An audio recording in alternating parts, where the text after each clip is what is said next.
Mga kababayan, ladies and gentlemen, the President of the Republic of the Philippines, President Rodrigo R. Duterte.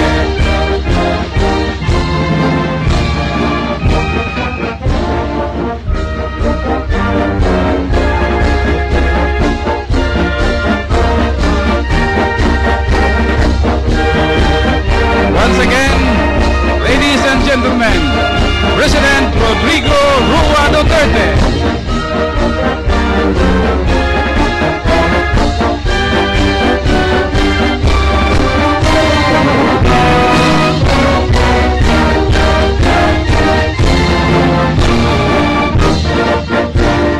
We request everyone to please be seated as we start part 2 of our program.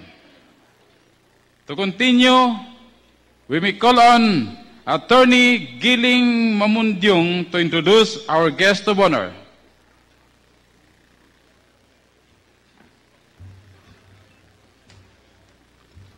Ladies and gentlemen, the President of the Republic of the Philippines, Rodrigo Rua Duterte.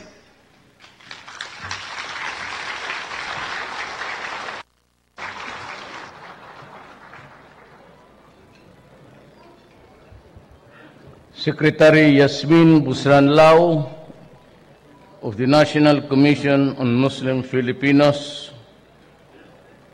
Attorney Giling Mamundyong, he will be the Secretary of TESDA. It is a cabinet position.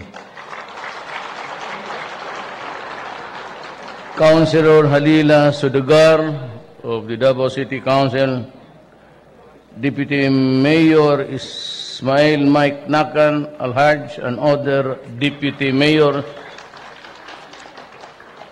Ali Muhammad Yusuf Pasigan, the Regional Mufti of Davao Region, Director Alim Jamal Munib of the Madrasa Schools, Director Alim Alaksaman Bangkola, Bangon Mindanao founder, Sheikh Abdul Razak Siddiq, Kapayapaan Peace Center founding chairman, my Muslim brothers and sisters, fellow workers in government, my beloved countrymen. You might be surprised that there are only about 3, 4, or 5 Muslims would be occupying a cabinet position. Alam mo kasi, ganito yan. We are trying to do a framework. And if I succeed in convincing everybody in Mindanao, if I could convince my MILF brothers and Nur Miswari of the MN, there will be a reconfiguration of the territory. And most of them will occupy the regional or state positions. Mahirap na kasi na maumpisan because I foresee that towards the end of the year, we'll be able to come up with a framework kung paano gawin ang federalism. But if the Filipino nation in a plebiscite would not want it, then I am ready to concede whatever is there in the BBL law. We will see to it that it will pass. And also, in fairness to Nur, we might also configure his territory of the Tausug nation. Then we will have a new boundaries, and these boundaries does not really intended to separate our brother more from the Christian. Rather, it is intended only to delineate territories, but that should not keep us apart from being Mindanaoans. For, you know, you must realize that most of the Christians here in Mindanao, your brother Christians, are supporting the federalism and the BBL. So, tanggapin natin sa isa't isa, let us build a nation that will be founded on peace and understanding. Ang tingin ko, with the grace of Allah, I might be able to do this within the 6 years. It will not come overnight. Certainly, it will not come next year. Probably, it would be something about 2 to 3 years from now. But I assure you that something will change before I end my term. So, yung mga kapatid kong MI, a promise is a promise. My word of order is something which I value very much. Kaya ako pag nagbitaw ng salita, yun na yun. At hindi ko na pinapalitan. So, these are the things that we have to work on our aspirations. I do not think that there will be another chance for the Mindanaoans to expect a change kung pag nawala ko. It might be for a long time again. Baka mahintayin pa kung si Omar, yung anak ko, maging presidente na naman. And that is, he is a devoted, devout Moro, a Muslim. He goes to the mga mosque to pray, and I like it. I like religious people, especially my grandchildren. Now, having said that, I'd like to, talk about our problems that bedevils our country. Alam mo, nawalaan talaga ang belief ng tao sa gobyerno. I'm not saying na nandyan na sa akin. It remains to be seen kung paano natin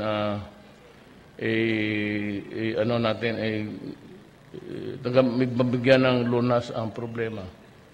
May I ask everybody, I have the list. It includes police generals, nandoon yung mga municipal and city mayors, meron ring nandito sa Mindanao, may mga Maranao sa listahan, may mga Bisaya, marami, may Coratong Baliling hanggang ngayon. Ang napagtataka ako, is Coratong Baliling sa Osamis. They've been in the pain in the ass ka nga sa Pilipino. Hindi na nahinto-hinto yung kalukuhan ng mga nag-retire na mga sundalo. Sa gobyerno, kung anong pinapasukan. Kidnapping, sa droga, sa lahat. Ang panahon ay hindi palaging ganon. There is God who will maybe punish you one of these days. Pero sa panahon ko, hindi ako Diyos. I'm just an ordinary mortal. I'm just a follower of Allah. But I take His cue.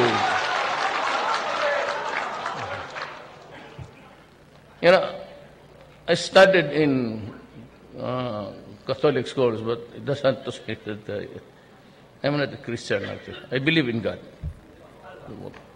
Only Allah. Nobody else. Nobody else. Only one God. Alam ninyo yan. Kung nakikisama lang ako, it's because I'm a politician. But, kung saan ka nandoon, kung anong simbahan ka na timingan sa program, di doon ka. Pero alam ng lahat na thoroughly disappointed also with some of the other sect. Kaya ko sila binigwasan Ako lang ang tao na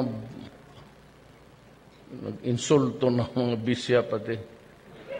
Mga tarantado kasi, pati kikialam sa politika. Saka ako lang ang lahat. Pati media. Boykot daw sila. Binoykot ko sila, di wala na. Kayo pati ngayon, itong mga military generals, I am not condemning them. They deserve an investigation. But I cannot wait. My oath of office, when I say, so help me, God, kay Allah, I have the sworn duty to let you know kung ano ang nangyayari sa ating bayan. So these are the things that I have to do because I'm the president. In like manner, when I was mayor, I said, there are things which I have to do because nobody would do it for us except ako. Na kung ayaw ninyo, ako ang ihirit. Sulok at Davao. Wala namang pinatawa dito. Mawaray, Maranao, Ilonggo, basta dito, pantay-pantay. And everybody is answerable to the law. Yan ang utos ni Allah. Do not do wrong to your fellow man. And you treat everybody equal. In the eyes of Allah, we are all equal. So, ganon ang nangyari. And I have still but ang aking centerpiece talaga, I'm working overtime with June Ivasco and the rest to constitute. Ready na kami sa aming group sa gobyerno to talk to the MIMN. I might travel to Hulo. Huwag sana lang akong ikidnap ng abusap. Wala naman akong pera maibigay sa kanila. Diretso putol na lang para I have to go to Hulo to talk to Nur. And maybe I'll order the military to just let him just for a while for him to move around Mindanao to get a consensus amongst the followers of MN. And we would be ready simultaneous ang ating usapan sa MIN. But I said, I assure you that if there is no federalism, kung ayaw talaga ng the rest of the country, well, then I said, what you give to the MI must be given to the MN. Kasi pareho lang. And hope that we can have peace in the land. Others, marami akong plano sa ating bayan, but I have to clean up. Nandiyan si Jean and the others, even before the campaign, I was always stressing, corruption must stop. Corruption must stop. At lahat yung mainibigay ng gobyerno para sa tao, kailangan dumating sa tao. Now, I would like you to know that sa Cotabato, sa ARM region, is the highest incidence of hunger. So, dyan ako magbuhos ng lahat, tulong, pagkain, pati yung nutrition sa mga bata. Awa ko sa mga bata. Because that is what the men on the ground, yun nagsasurvey, na the highest incidence is in Mindanao. And mas profound ang hunger dito sa ating banda, including Davao. So, ang ko muna is a national feeding program. Mabutit na lang, nandito itong mga left. Ang gobyerno ko kasi, nandyan lahat. May mga left, mga komunista, may mga right, halo-halo, para isang usapan lang. And this is as good as any other time, if I may just suggest to the Communist Party of the Philippines, the media, to refrain from, mga ambos-ambos pati patayan.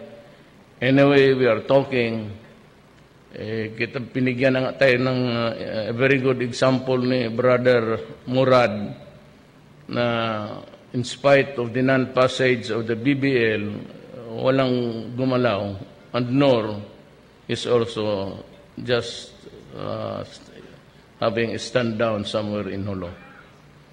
Para maano natin, muna natin itong pagkidnap-kidnap ng mga sundalo kasi wala naman silbi yan. So that we can talk properly without the rumblings of paghinakit. Kasi hindi naman maaari na ang military will just keep silent when all of their men are being kidnapped and killed while we are in the process of perfecting the wherewithals of how to proceed with the peace talks. Alam ho ninyo, we are a nation. We are all brothers and sisters by blood. About the only time nagkagulo itong bayan natin, kasi si Magellan pumunta dito in 1521, bringing with him Christianity. I have nothing against religion. Pero iniwan na sala ng gago ng religion na doon sa Espanya. Bakit ba dadala-dala dito? When, kagaya ng Mindanao, it was ahead by almost 100 years na isinaman. Sila Lapu-Lapu, Muslim na nga. And you know, by force of arms, because there was gunpowder. Wala kasi ang kita, di Malay race tayo. Wala naman tayong mga gunpowder, mga kanyon, the cannons of the day. We were ignorant about that. So we were just, ngayon, over decades, by force, naging Christians yung mga Malay brothers ninyo, natin, doon sa Visayas. So it was a religion that was drummed down their throats. And how you know how the Spaniards are very cruel at the time. So let us take that as a footnote of our history to understand each other. Buti sana kung yung sa Visayas, mga Russian doon, o tayo dito Malaysia, ayan, patayan talaga. Kaya pwede yung ganon. For the fact that before the coming of religion, we were all natives of this, the sultanates of somehow, mga dato-dato, then because of colonialism. And that is what is happening in the Middle East. Ayaw na mag-admita itong Britain, pati America. They forced their way to Iraq and killed Saddam. Look at Iraq now. Look what happened to Libya. Look what happened to Syria. Putat na uubos ang tao doon, pati bata, binumbuman ng gasolina. Because of they were pushed to the wall for the failed promises. Kaya sabi ko, I am not including Abu Sayyaf dito sa criminality. You have never heard me say I'm a criminal. It is a different setup there because these are the guys who are driven to desperation. Wala na nga from north, alam ko yan, from north to the arm, there was no sufficient semblance of governance. And that is why they were pushed to the wall. Then they became radicalized. That's what happened in the Middle East. It is not that the Middle East is exporting terrorism sa Amerika. America imported terrorism. Sila yung nag-importation. Sinira nila ang Middle East. Sino ba naman yung si Saddam? What was one dictator? But he was in firm control of the country. And now that it turned out that after the investigation, you must have heard it over BBC, After a thorough, almost 10 years investigation, it turned out there was no legal basis to declare war against Iraq. Kita mo ngayon. That's why it's a useless war. As a nation, we must seek avenue. Bakit tayo magpataya? Magnegosyo na lang tayo. Lahat. Total, ang mga Maranao, dumating na doon sa Abra. At I believe ako talaga anywhere in the Philippines. Basta may marinig, dibidi. Wala na. Maranao to, no? Nandito mga Maranao, nandito. And they were very enthusiastic. Pasalamat naman ako. And to them I say, I love you, sukran.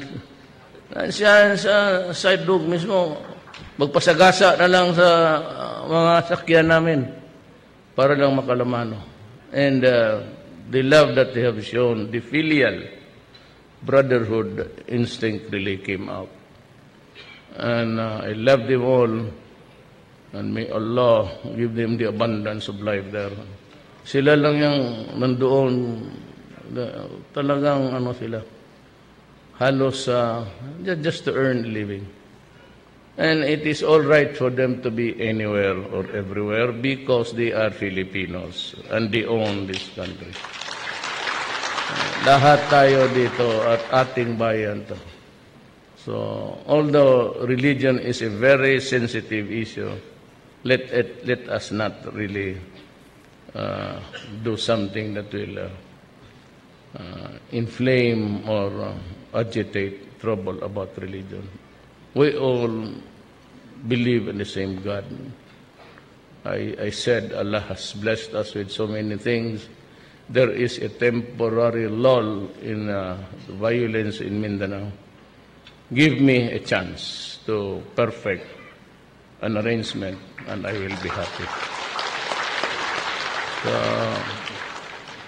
it's the end of Ramadan, and we will feel great after so many nights of praying and daytime fasting, just to make us realize how important the existence of man in this planet is. So let us respect each other. Let us talk before doing anything that would spin a violence. It is not good. Total, nandito lang naman ako. Alam naman ninyo kung sino ako.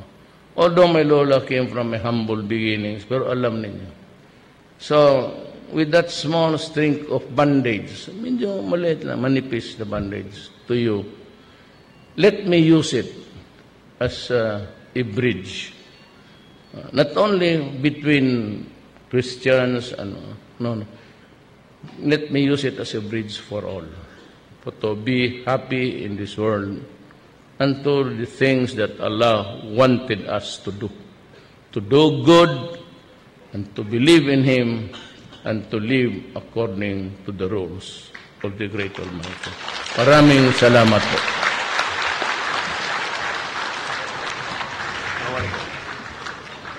Thank you very much, Mr. President. Maraming salamat. Okay,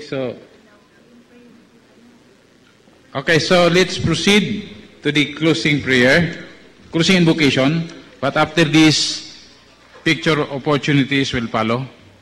We now call on